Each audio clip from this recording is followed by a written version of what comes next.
Why did the laughter stop the moment she stepped inside? It wasn't because of the gun. Plenty of people carried guns in places like this. It was the way she stood, still, balanced, as if the noise around her had already faded into something distant and irrelevant. The music kept playing for half a second longer than it should have. Bottles clinked. A joke died mid-sentence. And then her voice cut through the room, low, controlled, carrying something heavier than fear. "Step back." They laughed. Of course they did. Leather jackets, scarred knuckles. Men who had learned long ago that size and volume usually won arguments. She looked wrong in their world. Blood-stained blue scrubs. Hair pulled back without vanity. Eyes that hadn't slept enough. Someone muttered something about hospitals being 10 miles the other way. She didn't react.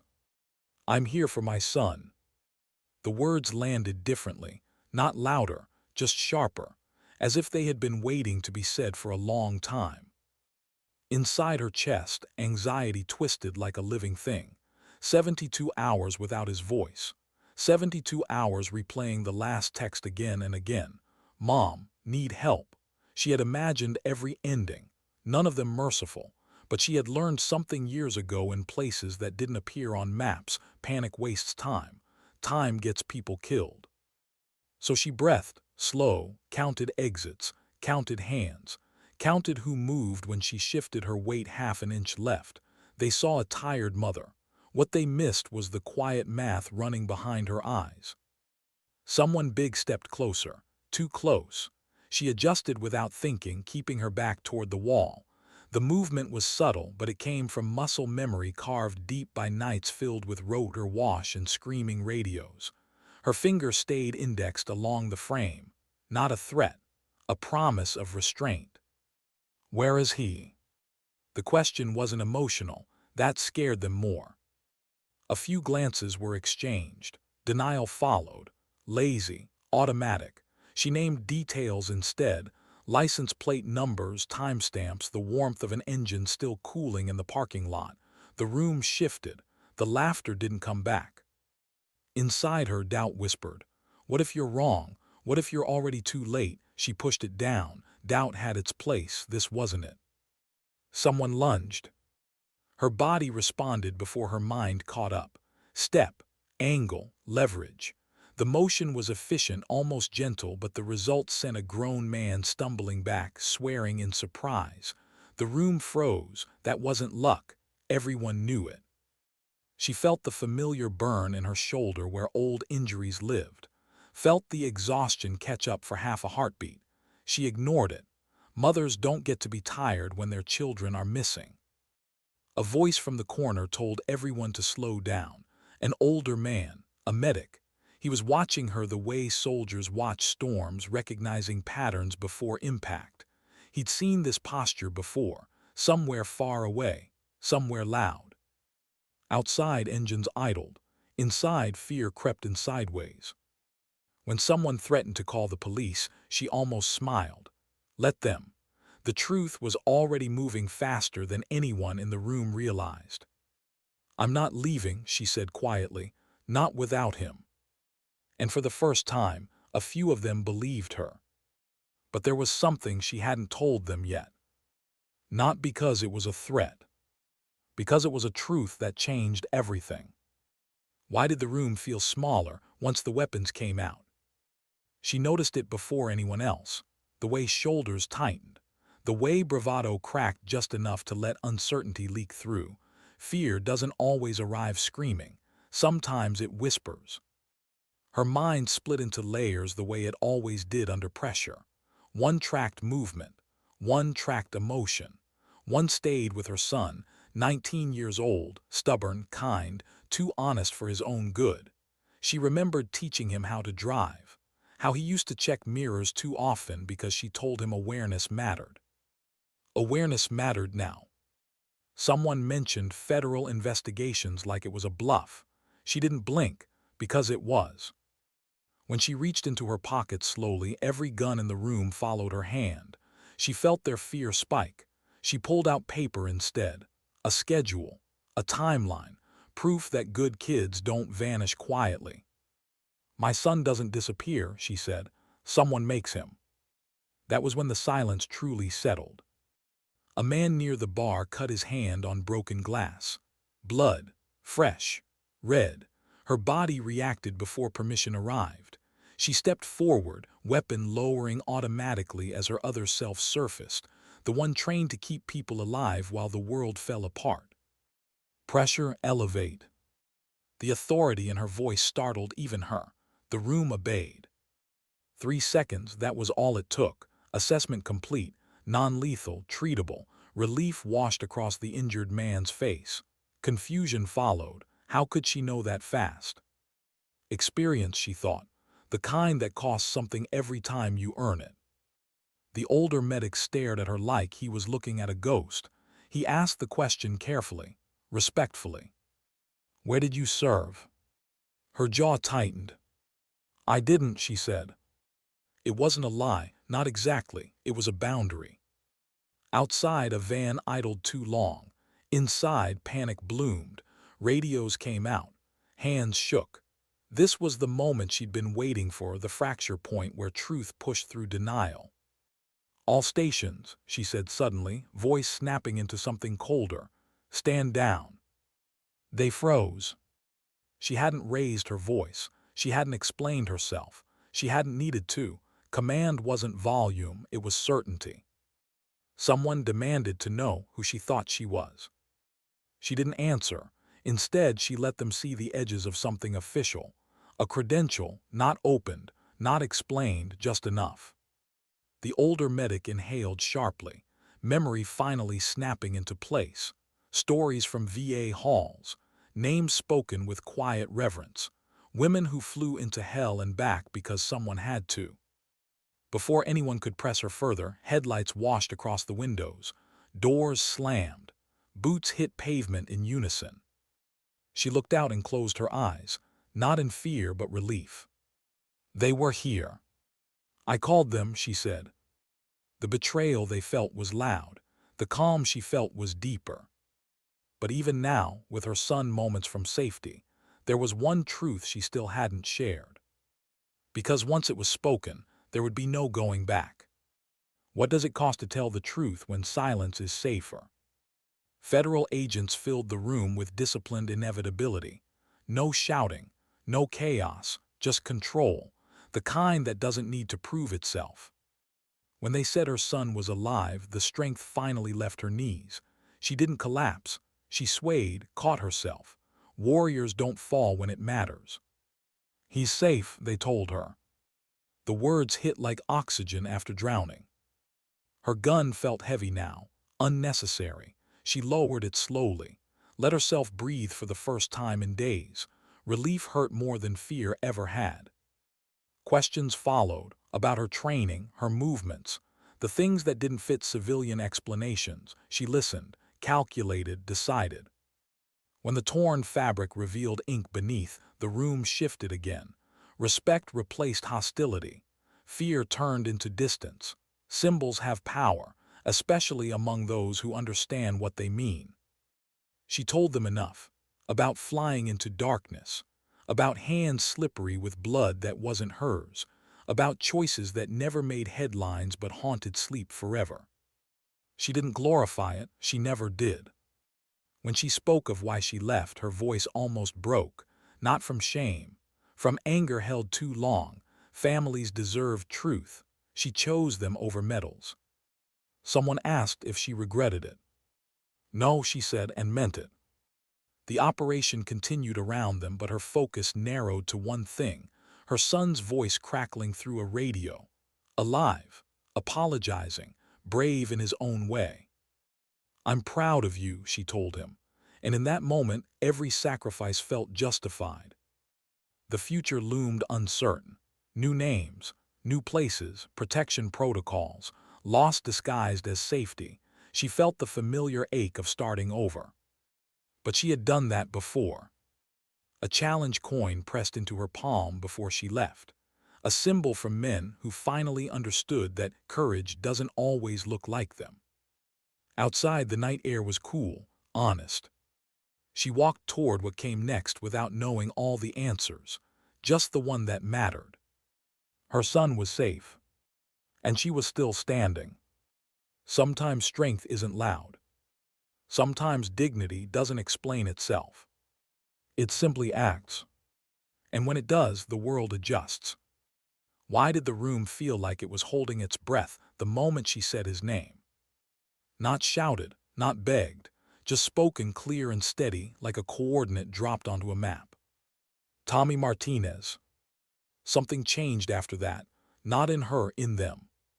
She felt it the way soldiers feel a shift in weather before the storm breaks, a subtle tightening, a glance held half a second too long. Someone near the back stopped pretending to check his phone. Fear has a smell. She learned that long ago. Metal, sweat, lies trying to stay upright. Inside her chest, anxiety clawed again, sharper now. Saying his name out loud always did that. It made everything real. It pulled images she tried not to see, his empty bed, the unread text, the voicemail that went straight to nothing. She pushed it down the way she always did. Later, she told herself, survive first, feel later. A man with scarred knuckles stepped forward too fast, trying to reclaim dominance with proximity. She didn't retreat. She shifted, half a step, walls still at her back, angles closed, options narrowed for him. "Lady," he said, smiling without humor, "you're lost." "No," she thought, "I found you." Out loud, she said nothing. Silence unsettles people who rely on noise. She let it stretch until it began to work for her. "My son was last seen here," she finally said.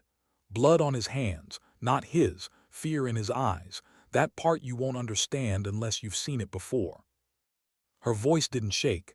That surprised even her. Someone laughed again, but it was thinner this time.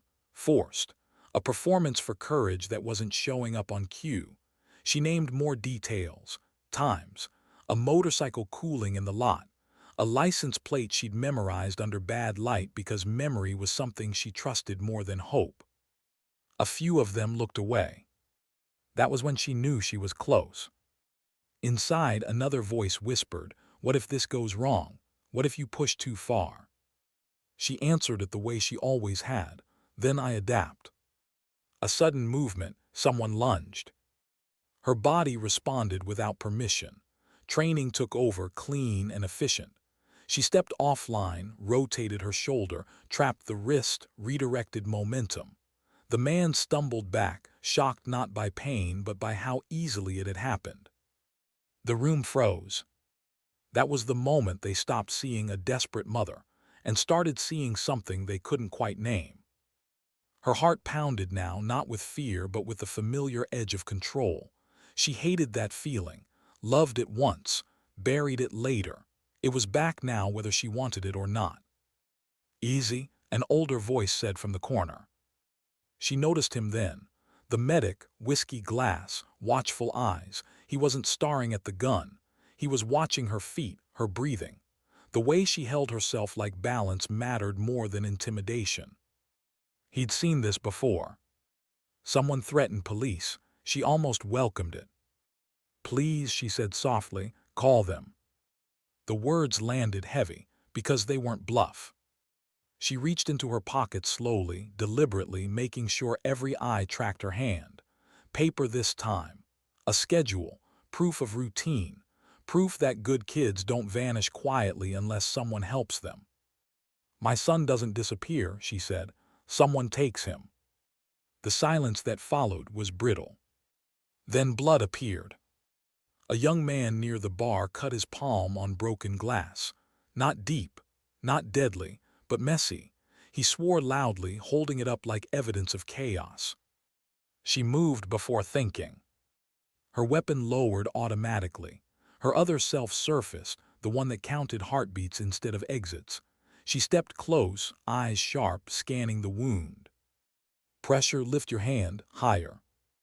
Her voice changed, firmer, older. The room obeyed before realizing it had. 3 seconds, that's all it took. "Not deep," she said. "Clean it, butterfly closure, you'll keep the hand." The kid stared at her. "How do you know?"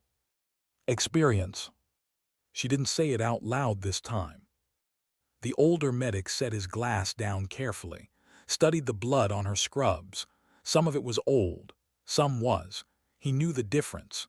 He also knew civilian hospitals didn't teach people to move like that under pressure. "What kind of work do you do?" he asked. "Whatever needs doing," she replied. That answer landed harder than any explanation. He asked the question she'd been avoiding. "Where did you serve?" Her spine stiffened. A flicker of something crossed her face: annoyance, pain, restraint. She chose her words carefully. "I didn't." It wasn't a lie, it was a wall. Before he could press further, someone near the window hissed a warning. A van parked too clean, too still, the kind that didn't belong to chance. Panic spread fast. Radios came out. Weapons followed. Men who had laughed earlier now moved like cornered animals. She stayed still. Fear rippled outward from her calm. "All stations," she said suddenly. Her voice cut through the noise like a blade. "Stand down." They froze. It wasn't the words. It was how she said them. No emotion, no doubt, the kind of command that assumed obedience because it had always received it. Someone demanded to know who she thought she was. She didn't answer. Instead, she reached into her pocket again and showed just enough. A credential, closed, official-looking, ambiguous. The older medic inhaled sharply. Memory finally caught up with him. Desert heat, rotor noise, women who flew into places sane people avoided, stories told quietly with respect. Before anyone could speak again, headlights flooded the windows, doors slammed, boots hit pavement in synchronized rhythm. She looked out and closed her eyes, not in fear but relief. They were early. "I called them," she said. The room erupted in anger. Accusations, betrayal, guns swung toward her. She didn't flinch. "If you hurt my son," she said calmly, "none of you walk out of here. If you didn't, then this ends without blood." It wasn't a threat, it was a boundary. Federal agents entered like inevitability. Calm, controlled, unimpressed by bravado, names were spoken, charges read. One by one, the room emptied of illusion. When they told her her son was alive, the fight finally left her body. She swayed, caught herself. Alive. The word echoed through her like a prayer answered late, but intact. Her gun felt heavy now, useless. She lowered it slowly, let herself breathe. Relief hurt more than fear ever had. Questions followed, about her training, her instincts, the things that didn't add up. She listened, said little, chose silence over explanation. Not yet. Because there was still one truth she hadn't shared. And once it was spoken, the world would never see her the same way again. Why did the relief feel heavier than the fear ever had? The moment they told her he was alive, something inside her loosened, and with it came a tremor she hadn't allowed herself to feel until now. Relief wasn't light. It wasn't soft. It crashed into her chest like a delayed explosion, knocking the air from her lungs, reminding her how close she had come to breaking without realizing it. Alive. The word echoed through her in waves. She pressed her teeth together, steadying herself the way she had done on countless nights when helicopters lifted off under fire, and there was no room for shaking hands. She would not collapse here. Not now. Not in front of men who were only just beginning to understand who she really was. Federal agents moved through the room with practiced efficiency. Voices calm, commands short, controlled. She watched them the way a professional watches other professionals, seeing the discipline, the patterns, the unspoken hierarchy. It felt familiar, too familiar. Someone asked her to put the weapon down. She complied without hesitation. The Glock left her hand gently, deliberately, and rested on the bar like a thing that had finished its job. Her fingers tingled as if they still expected weight there. She flexed them once, grounding herself in the present. The older medic stepped closer, respect now, not suspicion in his eyes. "You knew," he said quietly, "didn't you?" She didn't answer right away. Outside, engines idled. Inside, the room smelled of sweat, fear, and something else, truth surfacing too late to hide. "I knew enough," she said finally. That answer carried weight. It always did. An agent asked her name again, this time with a different tone, not dismissive, not curious, careful, as if the wrong inflection might trigger something unpredictable. She gave it. They checked it against a tablet. Frowns followed, quiet murmurs, a pause that stretched longer than protocol liked. "That's strange," the agent said. Her stomach tightened, not fear, recognition. "What is?" she asked. "There's no record of you having military service," the agent replied. "No weapons training, no field medicine outside civilian credentials." The room leaned in. The older medic's jaw clenched. He shook his head slowly, as if reality had just insulted him. "That's not possible," he muttered. "I've seen combat medics move like that. I've bled next to them. You don't fake it." She felt the past rise up like a tide she'd been holding back for years. Names, call signs, faces she tried not to remember because remembering meant feeling. She exhaled. "Some service records don't live in databases," she said. "Some of them live in people." The agent studied her carefully now. "You're saying your record is classified." "I'm saying it doesn't belong to you," she replied, not unkindly. That was when the fabric of her scrubs snagged again. She barely noticed at first, just a tug, a sound of tearing cloth, then cold air against skin that hadn't seen light in years. The room went silent. Ink emerged where fabric fell away. A tattoo, black, precise, heavy with meaning, an eagle mid-spread, talons locked around a weapon most people only knew from movies. The details were sharp enough to hurt, each line intentional, earned. The older medic's glass slipped from his hand and shattered on the floor. "No," he whispered, then louder, reverent, "Night Stalker." The words rippled through the room like a shockwave. An agent crouched, picked up the metal card that had fallen with the fabric, studied it, cross-checked, froze. 160th, she said quietly, "Flight Medic." No bragging, no pride, just fact. The agent looked up, something close to awe breaking through professionalism. "That unit doesn't take just anyone." "No," she agreed, "it takes everything." Memories flooded in without warning. Rotor blades cutting air so thick with heat it felt solid. Blood pooling where gravity didn't care. Hands moving on instinct while the rest of the world burned. She didn't share those images, not yet. Someone asked how she went from that to an emergency room nurse. Her mouth curved in something that wasn't quite a smile. "One day you're saving lives in the dark," she said. "The next day you're learning how to explain pain to insurance companies." A few men laughed softly, nervous, uncomfortable. The laughter died quickly. "Why'd you leave?" someone asked. That question landed harder. She felt the old anger stir, the kind that never really goes away, only sleeps. "My last mission went wrong," she said. "Not because of the enemy, because of decisions made far away by people who would never hear the screams." The room held still. "They wanted silence," she continued. "I wanted truth. Families deserve truth." She didn't mention medals. She didn't mention how long it took to sleep again without dreaming of fire. "I walked away," she finished. "Not because I was weak, because I was done lying." Outside, radios crackled. Updates came in. The operation was bigger than anyone in that room had realized. Years in the making. Webs untangling all at once. Then a voice cut through everything. Her son. Alive, anxious, apologizing for dragging her into danger. She closed her eyes as she answered, let herself be his mother again. "I'm here," she said. "I've always been here."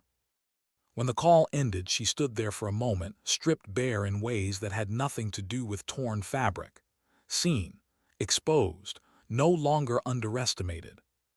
The older medic approached her slowly, stood straighter than before, gave her a salute that came from muscle memory and respect. "Some people wear uniforms," he said. "Others carry them inside." She nodded once, because the truth was simple, even if the world made it complicated. She had never stopped being what she was. She had just learned to survive without letting it define her. But the night wasn't over yet, and something was still moving in the shadows. Why did her instincts start screaming just when everyone else thought it was over? Relief had softened the room. Not completely, men were still being cuffed, agents still moving with purpose, but the sharp edge of chaos had dulled. That was when danger usually returned. Not loud, not obvious, quiet, opportunistic. She felt it in her spine before she could name it. Her son was alive, safe for now. The word now echoed louder than it should have. Safety was a temporary condition. She had learned that lesson the hard way, watching green pilots believe the sky belonged to them until it didn't. She scanned the room again, slower this time, not counting weapons anymore, reading people who was too still, who avoided eye contact, who nodded too quickly when agents passed. One man near the side door stood out. He tried to play mediator earlier. Calm voice, empty hands, the kind people trusted without realizing why. Now he was edging away inch by inch like a tide pretending not to move. Her pulse ticked up. "Don't," she said quietly. The word wasn't loud. It didn't need to be. It carried the weight of consequence. The man froze, half-turned, eyes flicking toward the exit then back to her. He tried to smile. "Just need air," he said. She stepped once, closed the distance enough to remind him she was paying attention. "That door isn't clear," she said. "Federal perimeter." It was a lie or a half-truth, but it worked. An agent noticed the exchange and moved in. Questions followed. The man's calm cracked just enough. She exhaled slowly. Good, she thought, still sharp. The older medic watched her with something close to admiration now. Not hero worship. Recognition. He knew what it cost to stay alert when your body begged you to stop. "You don't turn it off, do you?" he asked quietly. She shook her head. "You learn to live with it." An agent approached her again. Different one this time. Younger, eyes sharp with curiosity and caution. "We need to talk about your involvement tonight," he said. She nodded. "I figured." They stepped aside, just far enough for privacy without isolation. He spoke carefully, choosing words like tools instead of weapons. "You volunteered as a distraction," he said, "but you weren't briefed on the full scope." "No," she agreed, "I was." His jaw tightened. "That's on us." It surprised her. Accountability always did. "I walked in anyway," she said. "That part's on me." A pause stretched between them. Mutual assessment. Respect earned, not given. "Your son's testimony is critical," he continued, "which means he's a target." "I know." The word came out harder than she intended. Maternal instinct flaring, sharp and unforgiving. "What protection looks like long-term," he said carefully, "may involve relocation, new identities, clean breaks." Her chest tightened again, not from fear this time, from grief. Home wasn't just a place. It was routines, familiar streets, her job, her patients, the ER where people trusted her with their worst moments, the life she had built with intention after walking away from another one. She nodded anyway. "I'll go wherever he needs," she said. The agent studied her face, then nodded once. No pity, just acknowledgement. Nearby, the older medic pressed a small coin into her hand. Worn, heavy, a symbol of belonging she hadn't realized she missed. "You walked into hell tonight," he said. "Not for glory, for family." She closed her fingers around it, felt the weight settle. "Thank you," she said, and meant it. A radio crackled. Confirmation came through. Transport secure. Reunion scheduled. Her breath caught. 2 hours. She could survive 2 hours. She stepped outside for the first time since entering the building. Cool air hit her face, grounding her. The night smelled different out here, cleaner, honest. She leaned against her car, suddenly aware of how tired she was. Bone deep, the kind that sleep didn't fix, only time, maybe forgiveness. Her phone buzzed, a message from an unknown number. "We have another situation. Family at risk. Federal protection requested." She stared at the screen. Not now, she thought, please not now. Then she looked up at the stars barely visible through city light. Thought of the faces she couldn't forget. Thought of the promise she'd made long ago without realizing it, that if she survived, she would keep showing up. She typed back, "Send details after my son." Inside, agents continued their work. Evidence cataloged, lives rerouted, consequences finally catching up to choices made years earlier. She watched through the glass for a moment, then turned away. Some battles didn't end cleanly. They just taught you what mattered enough to keep fighting. And tonight, she knew exactly what that was. Her son, her integrity, and the quiet strength to stand when standing was the hardest thing left to do. Because sometimes resilience doesn't roar. Sometimes it waits. And then it moves. Why did the silence on the drive feel louder than the chaos she'd just left behind? The road stretched ahead of her in long, empty lines, streetlights passing like slow heartbeats. Red, gold, dark, red again. Her hands rested steady on the steering wheel, but her shoulders finally sagged just a little. Adrenaline was fatting. That was always the dangerous part, when the body realized it was allowed to feel. She hadn't cried yet. That worried her more than anything. The city slipped by, unaware that a life had just been cracked open and stitched back together behind it. Somewhere ahead, her son was waiting in a place that wasn't home, guarded by strangers with guns and quiet voices. Alive. That thought kept her upright. Alive. She repeated it like a mantra. Her phone buzzed again. She ignored it this time. Some calls could wait. This one couldn't. She needed these minutes. The in-between, the fragile space where she could breathe without being needed by anyone else. Her mind betrayed her anyway. It always did when things slowed down. She saw the helicopter again, felt the vibration through her boots, heard the radio screaming coordinates that stopped making sense once the first rocket hit, smelled burned metal and blood so fresh it steamed in the night air, felt the weight of bodies she couldn't save and the heavier weight of the ones she could. She tightened her grip on the wheel until her knuckles whitened.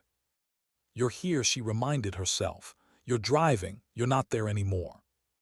The ER had taught her grounding techniques. Funny how she never needed them for patients, only for herself. When the secure location finally came into view, her heart started to race in a way it hadn't inside the clubhouse. Fear was easier than hope. Hope was fragile. Hope could be taken away. An agent waved her through. Another checked her ID. Procedures layered on procedures. Necessary. Cold. She didn't argue. Control wasn't hers right now, and she knew better than to fight systems built for survival. She parked and stepped out slowly. Her legs felt heavier than they should have. Not weak, just tired of carrying everything. Inside, the lights were softer, neutral, designed to calm. She noticed details automatically, camera angles, exits, the way the agent's hand hovered near his sidearm without touching it. Then she heard his voice. "Mom." It cracked, just one syllable, enough. The world narrowed. She didn't remember crossing the room. Only the impact of him against her chest, the smell of oil and soap, and something familiar that told her he was real, warm, breathing. She held him like she had when he was 5 and afraid of thunderstorms. Too tight, too long, she didn't care. "I'm here," she whispered into his hair. "I've got you." "I'm sorry," he said into her shoulder. "I didn't mean." She pulled back just enough to look at his face, checked his eyes, his hands, the small bruise on his jaw, cataloged everything. "You did the right thing," she said firmly. "You hear me, the right thing." He nodded, tears finally breaking free. She let them fall, didn't tell him to be strong. Strength could wait. An agent cleared his throat softly, gave them space without leaving entirely. Respectful, professional. They sat, talked quietly. He told her what he'd seen. She listened without interrupting, even when anger flared hot and bright in her chest, even when she wanted to go back and burn the clubhouse to the ground with nothing but will. This wasn't about vengeance. It never had been. After a while, exhaustion caught up with him. His head dropped against her shoulder, breath evening out. She didn't move, didn't dare. She'd slept sitting up in worse places. The agent returned, voice low. "Threat assessment is ongoing. We'll know more in 48 hours. She nodded. "And you," he asked gently, "are you okay?" She almost laughed. "I will be," she said, "eventually." That was the most honest answer she had. When they finally gave her a moment alone, she stepped into the hallway and leaned against the wall. The coin the older medic had given her pressed into her palm. She rolled it between her fingers, grounding herself in its weight. 5 years out, she told herself she was done with this world, done with danger, done with being needed in ways that hollowed you out. And yet here she was. Her phone buzzed again. She looked this time. Federal consultation request pending. Non-combat, family protection detail, optional. Optional was a lie. She knew that. Once you proved you could do something like tonight, the world found reasons to ask again. She didn't respond. Not yet. She went back inside and sat near her son, watching him sleep, watching his chest rise and fall, each breath a quiet victory. Pride crept in unexpectedly, not the loud kind, the deep, aching kind. He'd seen wrong and refused to look away. He made a choice that cost him comfort but kept his conscience intact. She wondered when she had taught him that. Maybe children learned more from who you were when you thought no one was watching. The night stretched on, agents rotated, paperwork flowed, outside the city kept breathing. At some point she rested her head back and closed her eyes, just for a second. Memories tried to push in. She held them at bay, focused on the present, on the warmth beside her. When she opened her eyes again, dawn was creeping in through a narrow window, pale, honest. A new day. It didn't mean the danger was over. It didn't mean answers wouldn't hurt. It didn't mean she wouldn't have to choose between staying and disappearing. But it meant she'd made it this far. She looked at her son and felt something unfamiliar bloom alongside the exhaustion. Hope. Careful, quiet, real. Whatever came next, she would face it the same way she always had. Eyes open. Feet planted. Heart steady. Because survival wasn't the end of the mission. Protecting what mattered was. Why did the sunrise feel like a question instead of an answer? Light crept into the room carefully as if it knew better than to rush. Pale lines along the wall, a soft glow across her son's face. She watched him breathe, counting without realizing she was counting. Old habits didn't fade, they just waited. For the first time in days, the world wasn't demanding anything from her. No orders, no alarms, no screams carried over radios, just the quiet hum of a building designed to keep people safe from what they couldn't control. She should have felt finished. Instead, she felt poised. An agent knocked gently before entering. Respectful. That mattered. He spoke in the low, even tone of someone delivering information that would change lives. "The assessment's complete," he said. "There are ongoing risks, not immediate but real." She nodded. She had expected nothing else. "Witness protection is recommended," he continued. "Relocation, new names, time." Her son stirred as if he sensed the weight of the words. She reached out, resting a hand on his shoulder, grounding them both. "How long?" she asked. "Indefinite." The words settled between them. She'd lived indefinite before. It looked like packed bags and learning new streets without learning to love them. It looked like watching over your shoulder without letting your child see. "I'll go with him," she said. No hesitation, no bargaining. The agent studied her, then nodded once. Decision respected. There was paperwork, always paperwork, forms that reduced fear to checkboxes. She signed where needed, her signature steady despite the magnitude of what it meant. Each stroke closed one door and opened another she couldn't yet see. Later, when they were alone again, her son looked at her with a mix of guilt and awe. "You didn't have to do all that," he said quietly. She smiled, tired, genuine. "Yes," she said, "I did." He swallowed. "I was scared." "I know. But you still came." She met his eyes. "I will always come." The simplicity of it surprised him. It surprised her too. Outside, the city woke up. Traffic, sirens, normal life resuming as if nothing had happened, as if a mother hadn't stood in front of danger and refused to move. An agent returned, this time with something different in his posture, less official, more human. "There may be consulting opportunities," he said carefully. "Non-field, advisory, family protection cases." She considered it. Not the danger, she understood that, but the cost, time away, emotional weight, the risk of slipping back into a life she'd fought hard to leave. "Ask me later," she said, "after we're settled." He smiled faintly. Fair enough. When it was time to move, she helped her son pack what little he'd brought. A backpack, phone, the ordinary fragments of a life about to be rewritten. He looked around once, as if trying to memorize a place he'd never choose to remember. They left together. The car ride was quiet, but it wasn't heavy this time. The kind of quiet that allowed breathing, healing. She drove while he watched the world blur past, absorbing the truth that survival sometimes meant letting go. At a red light, her phone buzzed. Coordinates received, family secured, no action required. She exhaled slowly and set the phone face down. Not today. They crossed the city limits just as the sun fully cleared the horizon. Light flooded the road ahead. She felt the challenge coin in her pocket, warm from her body heat. A reminder, not of who she had been, but of what she carried forward. She glanced at her son in the passenger seat. Alive, safe, changed but intact. "What happens now?" he asked. She thought for a moment. "Now," she said, "we rest, then we rebuild."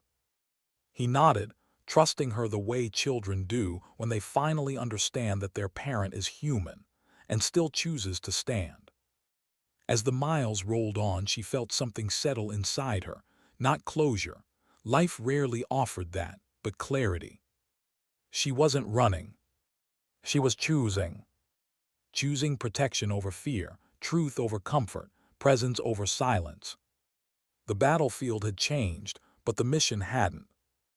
And as the road stretched forward, open and uncertain, she understood something she'd learned long ago, but only now fully accepted. Strength isn't loud. Sacrifice isn't glamorous. And dignity doesn't need permission. Sometimes it just shows up. And when it does, everything else learns to step back.